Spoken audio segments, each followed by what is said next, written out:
नमस्कार, मैं हूं कुलभास्कर ओझा और आज हमारे प्लेटफॉर्म पर चर्चा मुनीर के साथ अमेरिका में हो क्या रहा है। क्या हो रहा है, कुछ अंदाज़ा है? पूरा देश अंदाज़ा लगा रहा है, पूरी दुनिया अंदाज़ा लगा रही है, पाकिस्तान वाले खुद अंदाज़ा लगा रहे हैं। कभी कहते हैं मुनीर का भाव बढ़ गया है, मुनीर को बहुत सम्मान मिल गया है, मुनीर ने अमेरिका को सेट कर लिया है। पता नहीं क्या क्या चर्चाएं सोशल मीडिया पर हो रही हैं। इस विषय पर चर्चा इसलिए ज़रूरी हो गई है क्योंकि आज ट्रंप और मोदी की बातचीत हुई है।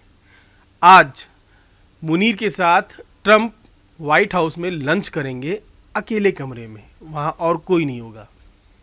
और इज़राइल और ईरान के बीच युद्ध लगातार बढ़ता जा रहा है और अब आगे कहाँ तक जाएगा, कितने लोग उसमें जान गंवाने वाले हैं, कुछ नहीं पता। तो जियोपॉलिटिक्स जो है, दुनिया की जो राजनीति है, वो किस दिशा में जा रही है और उसमें मुनीर का रोल क्या है? क्या ऑपरेशन सिंदूर, मुनीर ट्रंप की मुलाकात, मोदी से बातचीत, सब कुछ इंटरलिंक है? क्या इसमें ईरान पहले से था इसलिए ऑपरेशन सिंदूर होल्ड किया गया? ऐसे बहुत सारे सवाल हैं।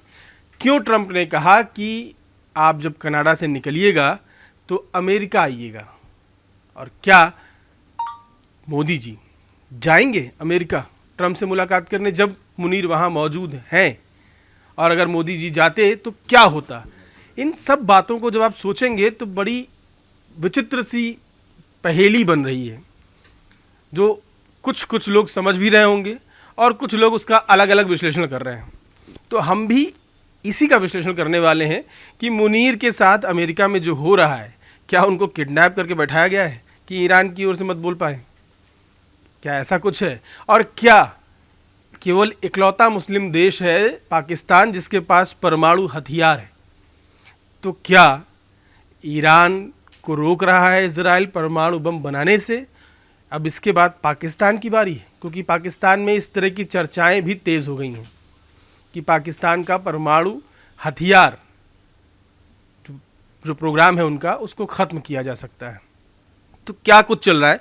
मेरे साथ शैलेंद्र जी हैं, जियोपॉलिटिक्स को अच्छा समझते हैं, विश्लेषण अच्छा करते हैं। शैलेंद्र जी, मुनीर जो हैं एक खटका हैं, एक किरदार हैं इस समय, या क्या हैं वो? वो ट्रंप के साथ आज लंच कर रहे हैं, उनको आर्मी डे परेड के लिए बुलाया गया जिसमें कहा, ऐसा खबरें थी, और जिसमें बाद में व्हाइट हाउस ने क्लियर किया कि हमने किसी को नहीं बुलाया। तो पहले खूब बेइज्जती, अब लंच कराकर थोड़ा सा सम्मान देने की कोशिश, लंच से पहले मोदी जी से बातचीत ट्रंप की। ये पक क्या रहा है? इसका ईरान जंग से क्या लेना देना है? देखिए, अमेरिका के बारे में ये दुनिया जानती है कि अमेरिका जब खास करके पाकिस्तान जैसे देश को जब बहुत पुचकारता है तो उसे बड़ी कीमत वसूलता है। तो मुनीर के साथ भी कुछ ऐसा ही हो रहा है। वो आर्मी डे परेड वाली बात तो उसी समय ख़त्म हो गई जब अमेरिका ने कह दिया कि हमने किसी को नहीं बुलाया, लेकिन ये उनकी आधिकारिक यात्रा है। तो आज उनकी पहली बार मुलाकात होगी प्रेसिडेंट ट्रंप से, और वो जो इनडोर जो डिनर का कार्यक्रम है, मीडिया एक्सेस नहीं दिया गया है उसको, तो जाहिर सी बात है कि बहुत गंभीर मुद्दों पे चर्चा होगी, और ऐसे मुद्दे जो पब्लिक डोमेन में शायद आएंगे नहीं। देखिए, मुनीर के साथ क्या है ना कि पाकिस्तान की जो पोजीशन है, मतलब वर्ल्ड मैप पे, वो स्ट्रेटेजिकली अमेरिका के लिए बहुत महत्वपूर्ण है। अमेरिका, आप अभी बात कर रहे थे ईरान और इजराइल का जो वॉर चल रहा है, ऑपरेशन सिंदूर को इसलिए होल्ड पे किया गया। देखिए, इजराइल ने जिस तरह का अटैक किया, या इसकी प्लानिंग 1-2 दिन में 10 दिन में नहीं बनती है, महीनों पहले से इसकी प्लानिंग हो रही होती है। तो ऑब्वियस है कि ये पहले से प्लानिंग थी, और भारत अगर कार्रवाई नहीं रोकता तो उस पर असर पड़ सकता था। पड़ सकता क्या था, पड़ना तय था उसमें। तो एक बात ये है, देखिए कई तरह की बात मुनीर को लेकर के चल रही है। एक तो पहला मसला ये है कि अमेरिका ईरान को चेक करने के लिए पाकिस्तान का इस्तेमाल करना चाहता है। मुनीर बैठ के वहाँ भी अमेरिका में उन्होंने एक कार्यक्रम में बयान दिया कि भाई ईरान के साथ है पाकिस्तान, मुंह से तो बोल रहे हैं साथ, लेकिन यह कहा जा रहा है कि भाई वो वाया अमेरिका वो सपोर्ट इजराइल को कर रहा है। ठीक है, तो पाकिस्तान में तो इजराइल का लोग नाम सुनना पसंद नहीं करते, लेकिन मुनीर की मजबूरी है कि उसको इजराइल के साथ खड़ा रहना है, अमेरिका के अगेंस्ट जा नहीं सकता वो। तो एक बात ये है। दूसरी बात ये है कि ईरान पर नज़र रखने के लिए पाकिस्तान की ज़रूरत है अमेरिका को भी, मतलब चूँकि दोनों का बॉर्डर मिलता है। ये भी खबर आ रही है कि भाई अब अमेरिका जो है, जैसे उसने गल्फ़ के कई कंट्रीज़ में बना रखा है, अपना स्थायी बेस चाहता है पाकिस्तान में। अब स्थायी बेस होने का क्या मतलब होगा ये समझ लीजिए कि देखिए, इसे भारत से ज़्यादा उसको दूसरों पर नज़र रखने की ज़रूरत है। तो अस्थाई बेस से एक ये होगा कि ईरान हमेशा उसकी जद में रहेगा, उसकी एक एक एक्टिविटी पर नज़र रहेगी अमेरिका की। दूसरी चीज़ क्या है ना कि पाकिस्तान में बैठ के फिर वो चाइना को भी चेक करने की स्थिति में होगा अमेरिका, जो बीच में उसने थोड़ा ढीला छोड़ दिया था।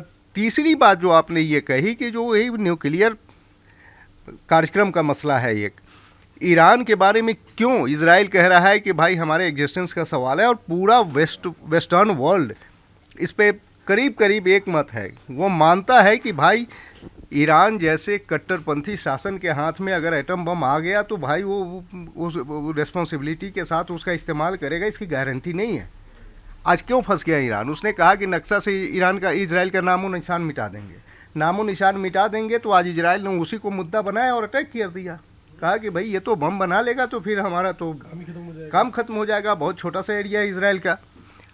अब मसला ये उठ रहा है, अब चर्चा ये हो रही है कि भैया इजराइल तो, ईरान तो अभी बनाया नहीं है, लेकिन एक और मुस्लिम देश है पाकिस्तान, और पाकिस्तान की भी ख्याति उतनी ही इर्रेस्पॉन्सिबल, ठीक है ना, उतने ही गैर जिम्मेदार मुल्क की है।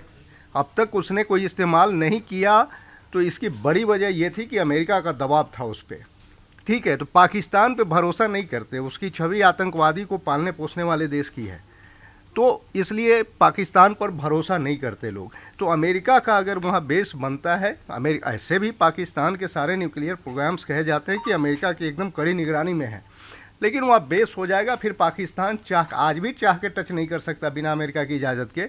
लेकिन अमेरिका जब वहाँ बैठ जाएगा जा करके, तब तो जाहिर सी बात है कि भाई उसको टच भी नहीं कर पाएगा, वो अपने न्यूक्लियर प्रोग्राम को चाह करके भी अपने हथियारों का इस्तेमाल नहीं कर पाएगा, कुछ नहीं कर। तो अमेरिका की कई एंगल से अमेरिका के लिए ये बहुत महत्वपूर्ण है। तो मुनीर वहाँ बैठे हुए हैं, तो कयास ये लगाए जा रहे हैं कि इन तमाम चीज़ों पर चर्चा होगी। चर्चा क्या होगी? उनको आदेश पारित किए जाएंगे। इसके अलावा एक दो मसला और है।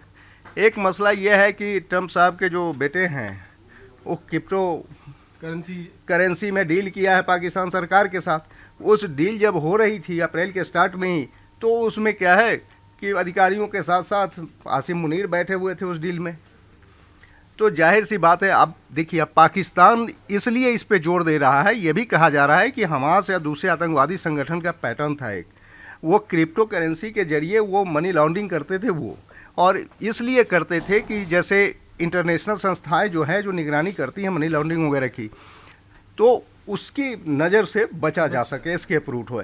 अब पाकिस्तान पर कई लोग ये भी मान रहे हैं कि पाकिस्तान क्रिप्टो में इन्वेस्ट इसलिए कर रहा है कि वो चाह रहा है कि भाई टेरर फंडिंग के लिए वो रूट को डाइवर्ट कर सके और एफएटीएफ की नज़र में ना आए।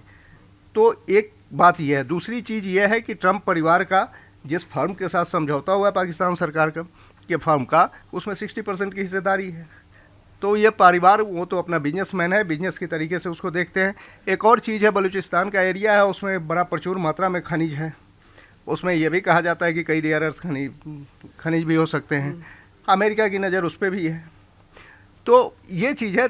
एक और चीज़ है कि थोड़ा सा पाकिस्तान को उकसा के कई बार भारत को भी चेक किया जाए, बैलेंस क्या करने की बात है। तो ये बहुत सारे कारण हैं। आसिम मुनीर के साथ क्या है कि एक तो अमेरिका से भाग नहीं सकता, इतनी क्षमता है नहीं। अमेरिका को खुश रखेगा तो पैसे भी मिलेंगे, जो अभी मिला है थोड़ा बहुत पैसे भी मिलेंगे, और इसको ऑपरेशन सिंदूर के वो इस्तेमाल करके, वो विक्टिम कार्ड खेल करके, फिर वो अपने को रीऑर्गेनाइज और खुद से तैयार करने के लिए हथियार भी मिलेंगे, पैसे भी मिलेंगे, समय भी मिलेगा। और सबसे बड़ी बात, पाकिस्तान में आर्मी सबसे करप्ट है। कोई आर्मी का जो जनरल वहाँ से जाता है ना, वो छोटा मोटा पैसा लेकर नहीं जाता है, वो हजारों करोड़ का मामला लेकर के जाता है। वो सब के विदेशों में पड़े हुए हैं। तो पाकिस्तान में हमने अतीत में भी देखा है कि एक शासक आता है, दूसरे को फांसी पर लटका देता था। लेकिन अब ये चीज़ है ना कि जनरल मुनीर को मालूम है कि अमेरिका का जब तक वरद हस्त्र रहेगा, हम शासन से हट भी जाएंगे, सत्ता से हट भी जाएंगे, तो कम से कम फांसी पर नहीं लटकाए जाएंगे। अमेरिका इंटरवेन कर देगा, आज इसके काम आ रहे हैं, इंटरवेन करेगा, फिर हम कम से कम कोई एस्केप रूट हमें मिल जाएगा। तो जनरल मुनीर को अपनी सेफ्टी के लिए भी और अपनी जगह पे बने रहने के लिए भी अमेरिका के आशीर्वाद की ज़रूरत है। तो कुल मिला के ये सारी चीज़ें हैं। अब एक्चुअल में क्या होगा, ये थोड़ा समय और बीतने के साथ कुछ चीज़ें और क्लियर होंगी। फ़िलहाल तो मुनीर वहाँ बैठे हुए हैं, उनकी मजबूरी है कि वहाँ से जब तक आदेश नहीं होगा वहाँ से हिल नहीं सकते हैं, और जो आदेश वहाँ होगा वो मानना उनकी मजबूरी है। किडनैप टाइप के कर लिए गए, इसका मतलब हाँ, आसिम मुनीर एक तरीके से अमेरिका में किडनैप्ड हो गए, ऐसा खाली आशंकाएं या जो माहौल है उसको देखते हुए एक शब्द जुबान पे आ रहा था। ऐसा हुआ है ऐसा मैं नहीं कहूँगा, ट्रम्प उनके साथ लंच कर रहे हैं, लेकिन अगर आप सारी परिस्थितियों को समझ रहे हैं जैसा शैलेंद्र जी ने बताया, तो आपको तस्वीर साफ हो गई होगी कि तस्वीर ये कहती है कि कट्टरपंथी देश जो भी हैं उनके खिलाफ कड़ा रुख अपनाया जा रहा है, अपनाया जाएगा, और पाकिस्तान भी उसका शिकार हो सकता है। तो कितना शिकार होगा ये समय बताएगा, लेकिन फ़िलहाल मुनीर की हालत ऐसी है कि वो वहाँ पर बैठे हैं डर के, घबरा के। शैलेंद्र के दिमाग में कुछ और भी रह गया है। इसमें एक बात और आ रही है, वो ये आ रही है कि भाई जियोपॉलिटिक्स के बहुत सारे जानकारों का मानना है कि अब अमेरिका ने तय कर लिया है, समझे, ईरान को तो बनाने नहीं देना है, पाकिस्तान से भी ये पावर छीनना है। अब उसको क्या है ना कि ईरान पे तो अटैक किया, अब इस पे अटैक करने में थोड़ा रिस्क भी है। चाइना नहीं, चाइना के आने का रिस्क नहीं है, मतलब जो जान माल का नुकसान होगा उसका रिस्क ज़्यादा है, उस तरह से तो हो नहीं सकता। तो इसको फेज वाइज मैंने कार्यक्रम के जरिए इसको न्यूट्रलाइज करने की अमेरिका की योजना है कि पाकिस्तान को एक पॉइंट पर ला करके इतना छोड़ दिया जाए कि वो न्यूक्लियर परमाणु कैपेबिलिटी, जो उसकी न्यूक्लियर कैपेबिलिटी है, वो ख़त्म हो जाए आकर के। तो इन तमाम चीज़ों पर ऐसा माना जा रहा है कि अमेरिका का, चूँकि अमेरिका को इस चीज़ का रियलाइजेशन हो गया, खास करके ये ऑपरेशन सिंदूर के बाद भी हो गया कि इसके यहाँ कोई चीज़ सेफ भी नहीं है, न ये किसी को सुरक्षा दे सकता है, न ये बहुत जिम्मेदारी के साथ एक्ट कर सकता है, ठीक है। तो इससे अमेरिका अब परेशान हो गया है। तो ये भी माना जा रहा है कि अमेरिका वहाँ, अगर अमेरिका का स्थायी बेस आ जाता है तो उसके लिए आसान हो जाएगा कि फेज वाइज मैंने इस चीज़ को न्यूट्रलाइज कर लिया जाएगा। मैं काफ़ी कुछ शैलेंद्र जी ने समझा दिया, एक्सप्लेन कर दिया। अब थोड़ा सा और समझते हैं। ईरान के साथ दिखना पाकिस्तान की मजबूरी है क्योंकि वो मुस्लिम देशों के संगठन में शामिल है, लेकिन साथ न देना के पीछे कई तर्क हैं। तर्क ये है कि पाकिस्तान सुन्नी देश है और ईरान जो है वो शिया देश है। शिया और सुन्नी की जो लड़ाई है वो आज की नहीं है, वो बहुत पुरानी है। कभी भी ऐसा बहुत कम ही दिखेगा आपको कि सुन्नी देश शिया देशों के समर्थन में खड़े हैं। ये केवल मुस्लिम होने के नाते जुबानी बयान है, इनके पीछे कोई आधार नहीं है। सारे देश पहले अपना हित देखेंगे, हित देखने के बाद ईरान का साथ देंगे या नहीं देंगे वो तय करेंगे। और हित ये कहता है कि ईरान से दूरी इस समय है सबसे ज़रूरी, और ईरान से दूर दिखने के लिए मुनीर चुपचाप अमेरिका में बैठे हुए हैं। अब आप पाकिस्तान की हालत को समझिए। अफ़गानिस्तान के खिलाफ अमेरिका ने पाकिस्तान को इस्तेमाल किया, अब ईरान के खिलाफ अमेरिका पाकिस्तान को इस्तेमाल करना चाहता है। भारत का दबाव है ट्रंप पर, तो जो परिस्थितियां बन रही हैं उसमें ये समझ में आ रहा है कि अगर पाकिस्तान इस्तेमाल होता है ईरान के खिलाफ तो भारत और ईरान की दोस्ती बढ़ जाएगी। जैसे अभी मोदी सरकार ने रूस और अमेरिका को एक साथ साधे रखा है, वैसे ही इजराइल और ईरान दोनों भारत से सधे हुए नजर आएंगे एक साथ। तो इस समय विदेश नीति को समझने और उसका बहुत बारीक विश्लेषण करने की ज़रूरत है, क्योंकि अभी जो परिस्थितियां हैं ये वर्ल्ड वॉर की ओर भी जा सकती हैं और एक शांति वाला माहौल कि देश के जो अब नया वर्ल्ड ऑर्डर तैयार होगा उसमें शांति होगी, आतंक नहीं होगा और परमाणु की धमकी नहीं होगी।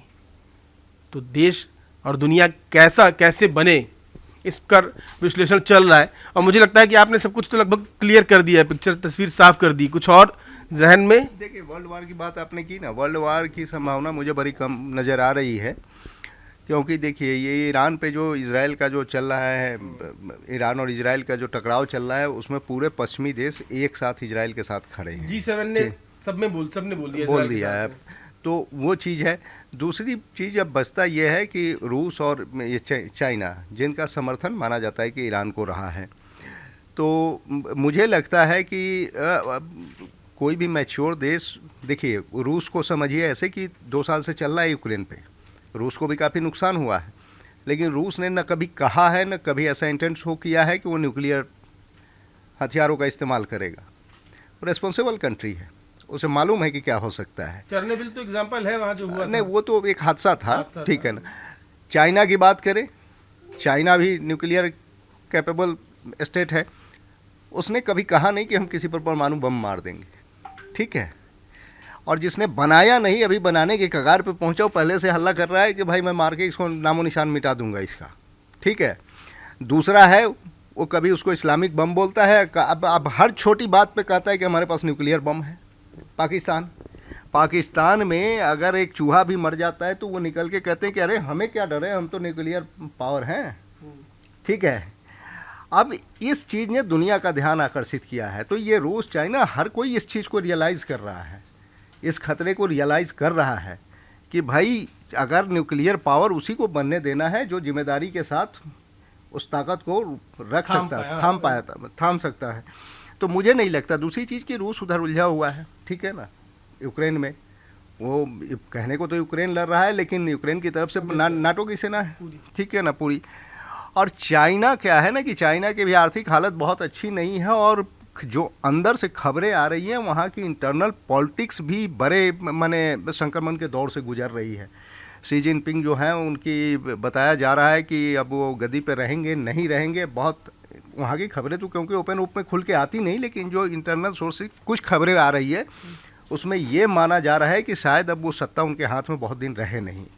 तो कुछ इस तरह की, तो चाइना अभी उसमें डायरेक्ट कूदने की स्थिति में है नहीं।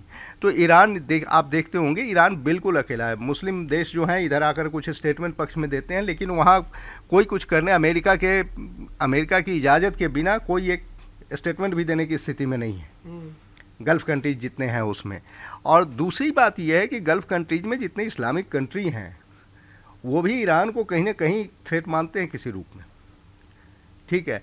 तो उनके संबंध भी बहुत मधुर नहीं रहे हैं, तो इसलिए ईरान बिल्कुल अकेला। इसलिए मुझे वर्ल्ड वार जैसी स्थिति तो नहीं आ रही है, लेकिन मुझे ये ज़रूर लग रहा है कि अगर ईरान अगर फ्लेक्सिबिलिटी नहीं शो की तो ईरान तो तहस नहस जितना हुआ है, बचा हुआ भी तहस नहस हो जाएगा।